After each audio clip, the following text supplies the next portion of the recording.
પોતાને જોવા તે પોતે કોણ છે? અંદર જ્ઞાનાનંદ સ્વરૂપ સચ્ચિદાનંદ પ્રભુ પરમ શુદ્ધ પરમાત્મા છે.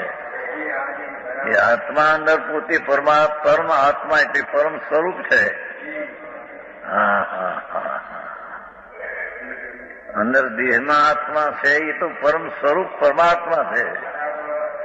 એની અવસ્થા પર્યાય એમાં બધી ભૂલ છે.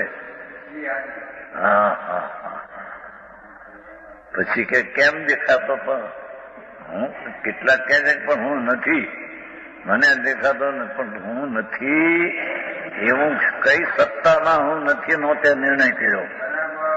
એ જ્ઞાનની સત્તામાં હું નથી એવો નિર્ણય થાય. જ્ઞાનનો હોવાપણું એમાં નિર્ણય થાય. અજ્ઞાન અંધામાં થાય.